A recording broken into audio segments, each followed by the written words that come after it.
My name is Daniel Cormier. I'm a Strikeforce heavyweight Grand Prix finalist.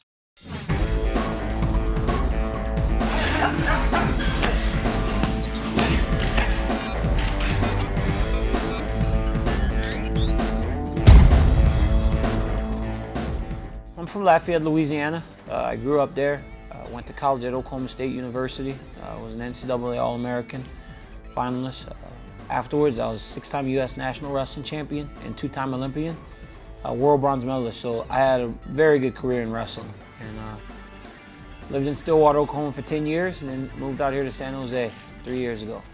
What got me interested in MMA was after I was done with the Olympic Games, 2008, I had a job and I was longing for competition.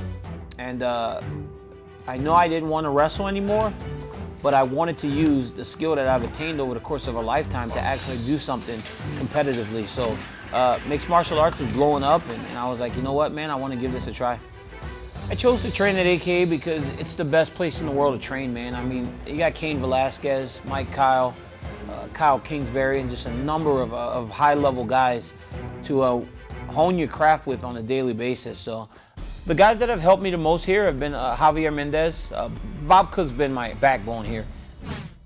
What I think makes him a great MMA fighter is his competitive spirit. He's been competing, since he was a small child in wrestling, and he's just used to competing and he's used to winning, and he takes that attitude into the ring with him.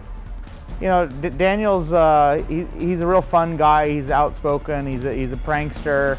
He's always instigating some kind of trouble, trying to get the guys in fights with each other over dumb stuff.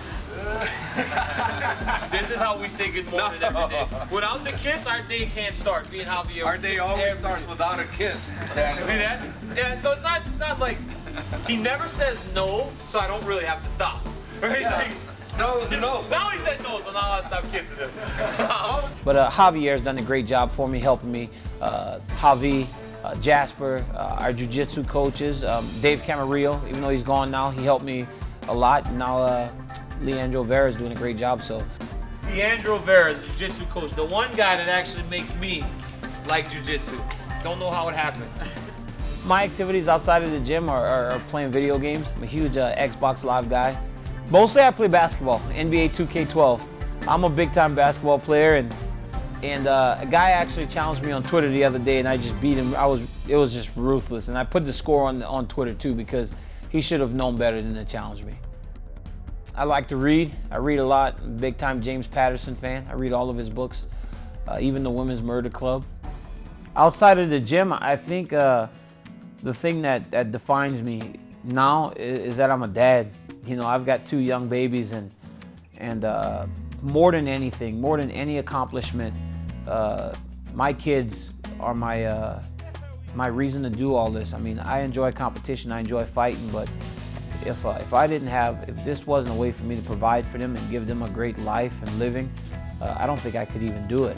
So my kids and my family, my girlfriend, they're the reason that I do all this, and my family is what defines me outside of this gym.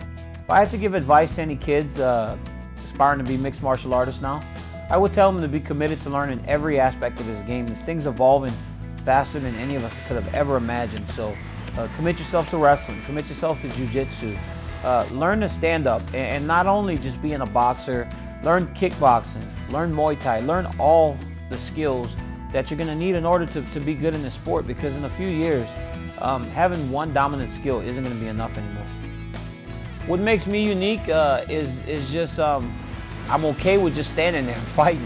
I'm okay with getting hit. I'm okay getting kicked. It doesn't bother me one bit.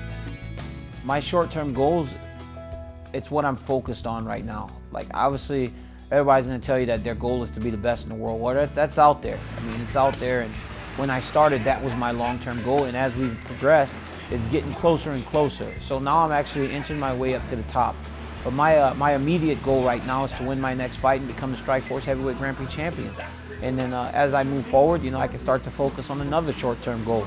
Because guess what? That long-term goal 2.5 years ago when I started is not so long-term anymore. So my chances of becoming the best fighter in the world are starting to be within my grasp.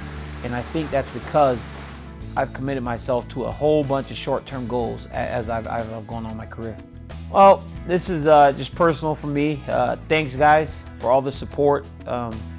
It's been overwhelming at times to think that people could care so much about a guy that you hardly know, and you know me from the TV and in the interviews, and it means a lot to me that you guys care so much and show such continued support.